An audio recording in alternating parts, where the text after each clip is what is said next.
Welcome into War Chant TV. This is Ira Schofel along with Corey Clark. We're out here at Florida State football practice where the Seminoles, ready or not, they have pretty much wrapped up preseason camp. They are going to have a scrimmage tomorrow. But as Mike Norvell told you, Corey Clark, it's not necessarily like a full speed, full contact kind of scrimmage. That was the one last week. This is more about kind of nuts and bolts. Does everything work? Does everything operate and function the way it's supposed to? But they're pretty much done, I think, with most of they're done with camp. Now it's install. They've been doing some install the last couple of days. And, they got to be ready now. What have you seen? What kind of growth have you seen from these guys since the start of camp 3 weeks ago? Well, the offense has grown a lot. I think when we started this, whenever that was, I guess it was 3 weeks ago, the offense couldn't do much of anything. Literally couldn't get plays off, couldn't get passes off in 11-on-11. The one-on-ones were a disaster with the receivers, the DBs just kind of dominating the receivers. And you've gotten to the point now where I think it's probably not even. I still say the defense is ahead, but they trade blows now. They go back and forth a lot more than they did to start camp. I think some of that is the offensive line. I personally think they're going to be a pretty, I don't know if they'll be relying on the run, but I think they're going to be a pretty good running team. And I think that might be their strength. But I also like the receivers. I think the young receivers have really stepped up. They have a chance to, McLean, Portier, they have a chance to be nice players, and then you know what you got in Keyshawn and Poe. Well, actually, you don't. Keyshawn's a different dude than what you guys saw last year. So Keyshawn is going to be almost like getting a free agent because he's so different than what he was last year. He's a unique player and can be pretty dynamic. And then you know what you got in Pokey, which is a good, solid college receiver. So the receiving core, I think, has taken strides that I didn't think that I wasn't sure they could make. Yeah, I mean, like you said, from the very beginning, it was. They couldn't operate against air. I mean, against 7-on-7 on air, they were not very good. But that's one of the cool things about being able to watch practice. Mike Norvell has allowed the media to watch practice, even though we can't always report everything we see. You see that development. You know, the first couple days, they couldn't really do anything at all. Then they got to a point where you started to see they started to make progress. Then you saw as the defense ramped it up. Now, what can they do against the ones? What can they do against the twos? And then there was a setback probably with that. And now they've responded to where they can even make things happen against the first-team defense at times. But then you also see the first-team defense come back and make some big plays. I think that, you mentioned, Keyshawn Helton being a different kind of guy. There's a few guys on this offense that have been on the team before, but I don't know if people are expecting what they may see out of them. Treshaun Ward, to me, is a guy that, came in as a walk-on. We saw him a little bit last season. They put him on scholarship. He had a nice spring.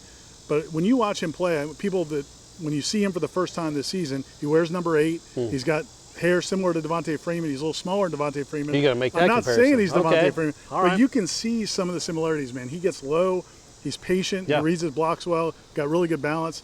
That running back room has come a long way as well. And as you said, not just from what we've seen in practice, traditionally Mike Norvell's offenses really are predicated on the running game. Yeah, and I don't think there's going to be one guy. I think at Memphis he would have a guy, like one guy that would get 1,800 yards or a couple of guys that would get over 2,000 combined. This is going to be really by committee, I think. They all do different things, so it's not like, Corbin's in every down back or Toafili's in every down back. They really kind of complement each other well. And then you throw in Ward, DJ Williams has some flashes out there. So, yeah, I think it'll be a running back by committee, and obviously the leader of that committee is Devontae Freeman. And I wanted to say this. You kind of beat me to the punch a little bit. Jordan Travis to me looks like a little Charlie Ward. Got a little Charlie Ward in him. Yeah, the nice thing is this isn't the first time you've made the Charlie Ward comparison. Well, Devontae Richardson. Let's go back to Devontae Richardson when you anointed him the next Charlie Ward. Burt Reed compared him to Devontae Richardson. But get that out there. Flashback to 2011. But anyway, I think the thing with the offense is it has come along. I feel like the defense is going to be better. I feel like the defense is going to be better this season. I mean, that's not we're not setting the bar real high. Yeah. But I do think some of the transfers that they brought in have lived up to the billing. I mean, you talk about Jermaine Johnson and Keir Thomas. Jamie Robinson is a really, really good football player. Yeah. Miko Dotson, you didn't get really a chance with him last year. I think he had a pick 6 today on a blitz, like just an incredible athletic play. I think yes, the defense will be better. I don't know if it's going to be great. How could we know? It's probably not. That's a huge leap to make, but it will be better. I think that front 5, if you put Briggs in there. So Cooper, Jermaine Johnson, Keir Thomas, Fabian Lovett, Dennis Briggs. That's a pretty darn good front 4. Yeah. I know there's 5 guys, but only 4 will play at a time. Yeah, I'm not sure Dennis Briggs won't start. He might, yeah. And he'll play a lot. Those 5 guys will play a lot if they're healthy. You worry about the depth after that. I don't think they're very strong behind those guys. Or maybe they're not proven yet, and they're young. So that's my biggest concern maybe with the defense is the depth on the defensive line. I think the secondary has some guys, man. There's a lot of competition. You know, you got Brownlee, Dotson, Kevin Knowles every day makes plays. Shaheem Brown every day makes plays. Gantz out there, Akeem Dent. Like, you just got guys that have played a lot of football. So there's a lot of competition, which, as I've always said, Ira, iron sharpens iron. Ira sharpens Ira. So I do think that there's a chance that the secondary will be better anyway because the defensive line should be better. And you're actually going to have a pass rush with Jermaine Johnson and Keir Thomas. But other than that, I also think the secondary will be better because of the competition. Yeah, I think the defensive line definitely, you like what you've seen from them, the secondary as well. The big question a lot of people are going to have is the linebacker core because it has struggled the last few years. But they made some changes. It's interesting to hear Mike Norvell talk about that today after practice. He talked about getting speed at that position. They moved Jadarius Green-McKnight from safety to linebacker. 20. Kalen DeLoach. There you go. Is one of the reasons they really love him at linebacker is because of his speed. Obviously, we know Amari Gainer can run, so they're trying to get faster at that position because of the demands of that position. But they also have some of the heavy hitters like DJ Lundy. That group, though, I think is going to be the biggest question mark going into the season, and they're going to get tested in a big way by Notre Dame. Yeah, and look, DJ Lundy played against Notre Dame last year and was not good. Nobody on that defense was good last year against Notre Dame, but he kind of know what to expect now. And I say DJ Lundy. I think Dix will probably play a little bit too. But man, I'm telling you, DJ Lundy. He's making plays out there. Like, I don't know, some guys just take a leap. Like, and it's not fair. He was a true freshman thrown into an impossible situation last year. But you almost make these judgments like, oh, this kid can't play. What's he doing here? He's made a leap. I think you watch him now. He's physical. He diagnosed. There was a shovel play they ran today. I won't say to who or how or anything like that, but DJ Lundy snuffed that thing out and got it behind the line. I mean, it was just a great play. It was a great play, a one-on-one play, a one-person play, and you see that a lot more out of him. I thought he was just going to be a guy, honestly, no offense, DJ, and I looks like I was wrong. I think he's a big part of their plans, and I think he can play. He's still just a freshman. You've been doing this a long time. If this is the first time you've been wrong.